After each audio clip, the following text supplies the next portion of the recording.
ID.3 probabilmente la ricorderemo come è successo col Maggiolino, perché è la prima di una nuova famiglia, l'Intelligence Design, che Volkswagen ha pensato per ridimensionare il modo di viaggiare, 100% electric, ma anche un abitacolo che è luminoso, spazioso e high tech. In fondo è grande come una Golf, ma spazio come la Passat.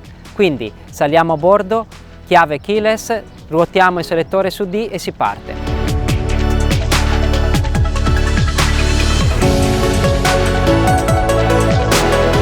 L'immediato feedback dal volante è di precisione, ma resta leggero anche per le svolte, buon compromesso e piacevole per l'uso in città. Anche le sospensioni assorbono bene le asperità e contribuiscono a filtrare il rumore a bordo, dote essenziale per le silenziose full electric.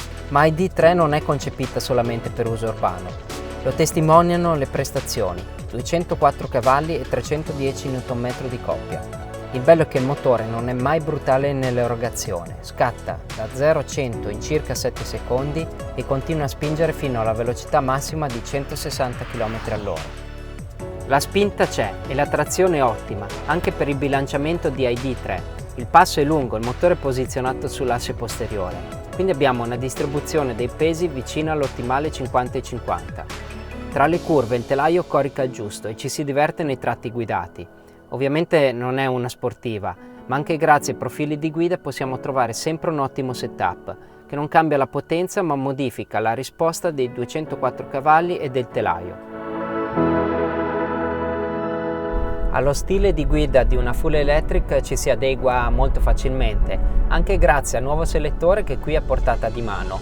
Quando siamo in D, Drive, si comporta come una vettura con un cambio automatico convenzionale. Quindi scorre e al rilascio dell'acceleratore sentiamo un intervento minimo del freno motore, ma basta switchare con un semplice gesto su B perché la frenata rigenerativa sia più intensa e recuperiamo più energia oltre a facilitarci i movimenti nel traffico in discesa.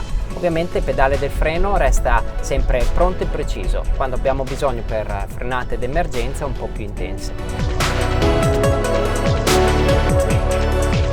Sorprendenti gli assistenti alla guida. Il Lane Assist ci mantiene al centro della nostra corsia e il cruise adattivo ora è in grado di leggere i cartelli e adeguare la velocità ai limiti, oltre che l'andatura a chi ci precede, mantenendo la corretta distanza e evitando eventuali collisioni. E dal cruscotto solidale al piantone si affianca una novità, la ID Light.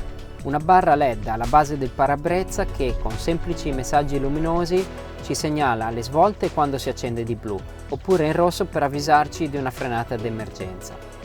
Quando la vettura è sotto carica ci dà anche lo stato della batteria. Quando è completamente accesa vuol dire che siamo pronti a partire col pieno della carica. Le tempistiche di ricarica dei veicoli elettrici stanno accelerando, grazie anche a progetti concreti come Electrify Verona.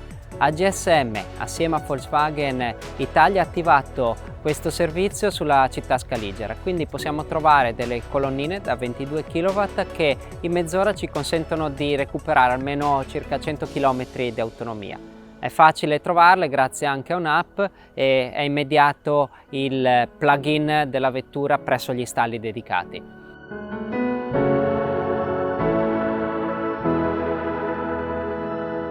Con la gamma ID la nuova mobilità ora può essere alla portata di tutti, chi vuole essere di tendenza, per i viaggiatori e per chi ha un'anima green.